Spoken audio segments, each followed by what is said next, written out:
কৃষ্ণ প্ৰভু ভালে কুশলে চলাই লৈ ফুৰিবি আৰু দেই কোনো ধৰণৰ অপায় অমংগল নহবি কৃষ্ণ হ'ব দে ৰাতিপুৱা একদম চাইকেল ধুলি নেকি মুখখন ধুই দিলি মজা তই মজাকে মোৰ চাইকেল ধুই দিলি ন মোক উঠা দি হ'ল অকণমান ধুনীয়াকৈ ধূপ চুপ জ্বলাই একদম মনৰ মতে প্ৰাৰ্থনা কৰ দেই ভগৱানক ক আমিতো পূজা পাতল নকৰোঁ হয় নাই ভগৱানকে ধুনীয়াকৈ একদম ভালে কুশলে চলাই থাকিবলৈ কিবা কৰা বুলি কোৱা দেই ধুনীয়াকৈ পূজা প্ৰাৰ্থনা কৰি ল দেই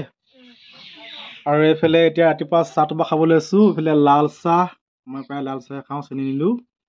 আৰু এইফালে বাদাম তিয়াই থৈছিলোঁ কেঁচা বাদাম আৰু এইফালে গুড় তো এতিয়া মজাকৈ চাহটোপা খাই লওঁ আৰু দেই তাৰপৰা দিনটো কৰ্ম আৰম্ভ কৰিব লাগিব আৰু বন্ধু বান্ধৱীসকলে এইফালে দেখিছেনে মই চাহ তাহ খাই মেলি এইফালে আহি গ'লোঁ নৱজ্যোতি প্ৰাথমিক বিদ্যালয়লৈ তো মানে আজি ভাৰতৰ প্ৰধানমন্ত্ৰী নৰেন্দ্ৰ মোদী ডাঙৰীয়াৰ জন্মদিন উপলক্ষে স্বচ্ছ মিছন আঁচনিৰ অধীনত বুলি ক'ব লাগিব তো বোবাম পঞ্চায়তৰ 1 নং হাবিজ চিঙলিজান বুথ সমিতিৰ তৰফৰ পৰা চাফাই কামখিনি লোৱা হৈছে বিদ্যালয়ৰ চৌহদত তো আমি সেয়েহে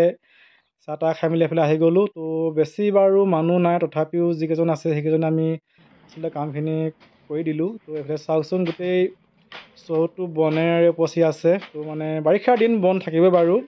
হ'লেও মানে চাফ চিকুণখিনি কৰিব লাগে বুলি ভাবিছোঁ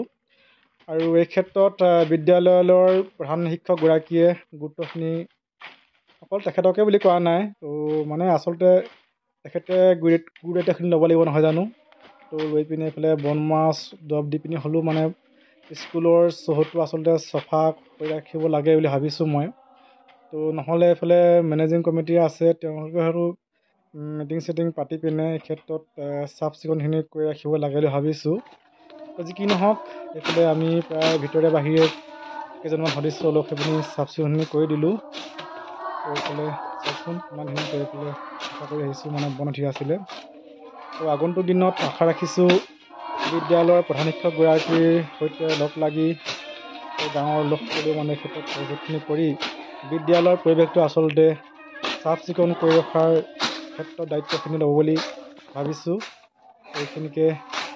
ক'লোঁ আৰু মোৰ ফালৰ পৰা